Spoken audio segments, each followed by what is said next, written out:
Good morning, everybody. In today's video with Moose, we're going to be working on his training inside of Blain's Farm and Fleet today. So Blain's is a pet-friendly store, so it gives us the opportunity to work Moose inside a pet-friendly area. Now, when we go in here, I never want a dog pulling towards the entrance. I'm not going to record that part because it's raining outside and I'm just trying to get him inside. So when going inside of a building, you want to make sure your dog is walking in calmly. That sets the tone for how it's going to go when you go inside. So he's not pulling towards the door. He's going to be walking next to me calmly as we go inside. Next, when we are in there, I do not let anybody pet him. So if someone asks to pet him, I say, no, he's in training right now. And then they should just take that to not touch him. So I never let people pet the dogs that are doing a board and train with me, because we are in there for him to work on being neutral and listening, not for him to interact with people. Because once your dog starts interacting with people, then they start prioritizing that.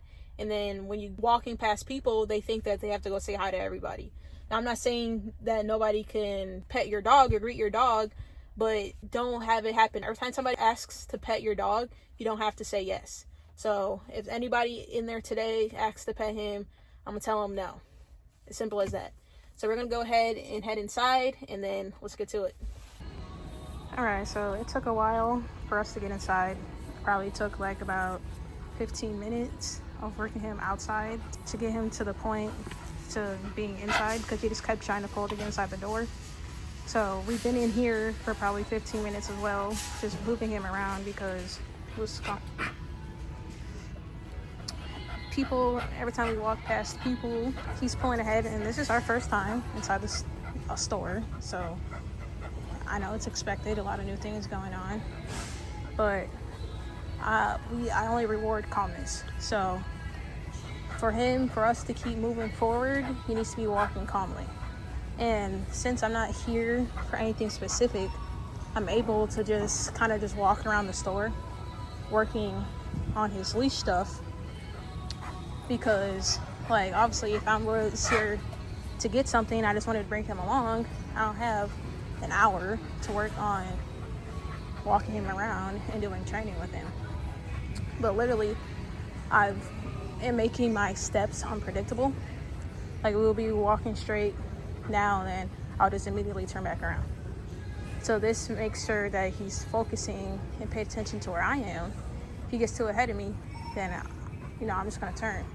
But even if he is walking nicely with me, like, I'm just making my movements unpredictable, so he can't try to figure out where we're going. If I keep going straight, he's probably gonna start pulling, trying to go ahead. So I've been just moving around, walking around the whole store, doing a little bit of obedience. But right now, like, since he is like excited and keeps trying to pull towards everything, I'm just focusing right now on just him walking nicely right next to me.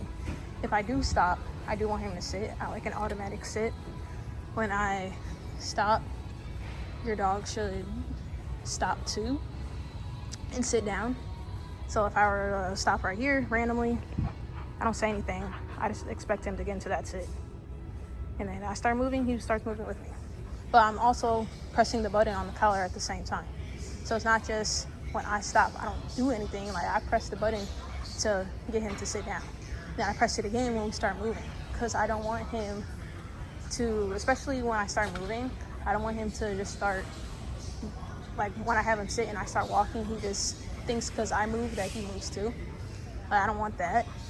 So I always press it when I start moving, even if I'm saying come or not. So he always knows that it's on my terms. Just because I start walking doesn't mean you get to move too. But if I tell you to move, whether it's through touch or verbal commands, then you can get up. But mainly, since it took a while for us to get in here, I'm just focused on his leash walking. And this is going back to, like, my leash video. In high distraction environments, this is the slip lead is what I'm using on, and when I'm in areas that have high distractions, this is what I'm using. So I can keep him in control versus if I had him on a harness or just his regular flat collar. Like, it's not those type of things I use if I'm taking my dog on a regular walk or just a regular leash too. Like, I'm only using, if I'm in an area where I know it's going to be hard to keep his attention, then this is the leash that I'm using. So I really only use the slip lead for like training and working in high distraction environments. Other than that, like, I'll walk him on his regular flat collar with a regular leash. But when we're in like training or going, even if I don't plan on doing like training with him, but I just want to take him out somewhere. This is like for the owners too. I just want to take him out to a, like, somewhere where there's gonna be a lot of people. Then this is the leash I'm gonna have on him, just to make sure I gain that control. He's starting to get ahead a little bit, so I'm gonna turn. And literally, we started turning this way. I'm gonna turn right back around.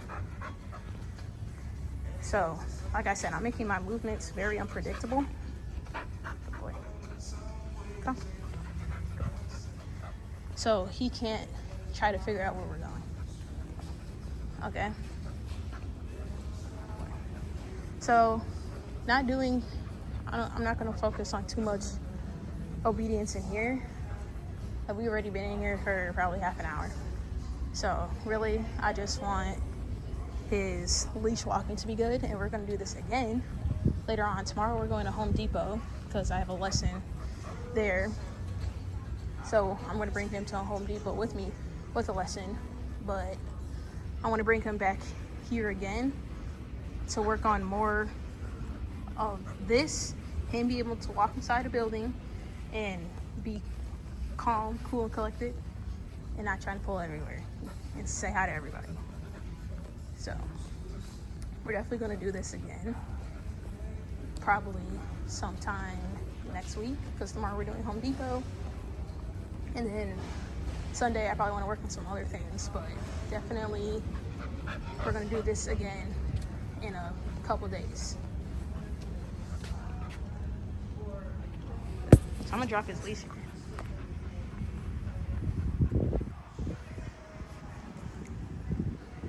Loose, come. Sit. Down.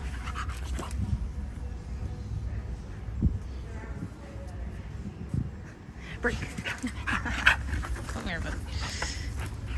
So my main focus here today is the leash walking.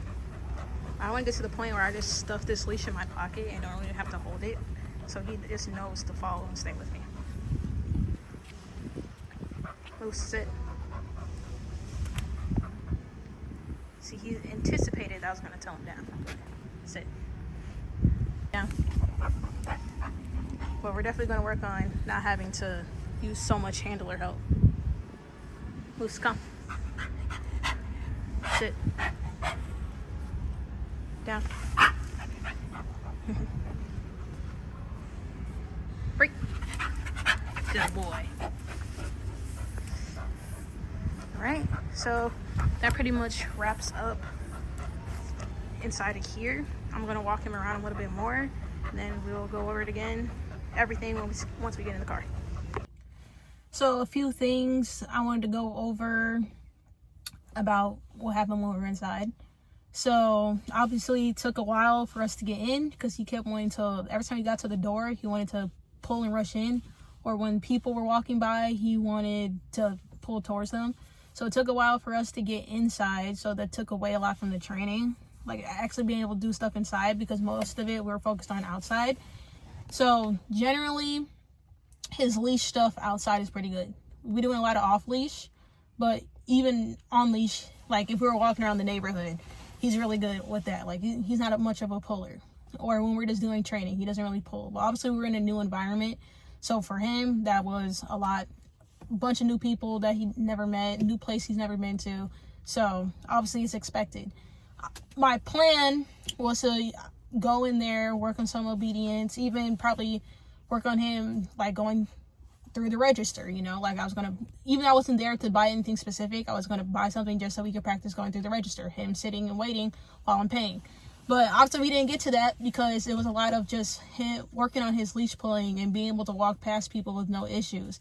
So training doesn't always go as expected, but that's fine because now it shows me what we need to work on more in the future. So we're definitely gonna be working on going inside places more.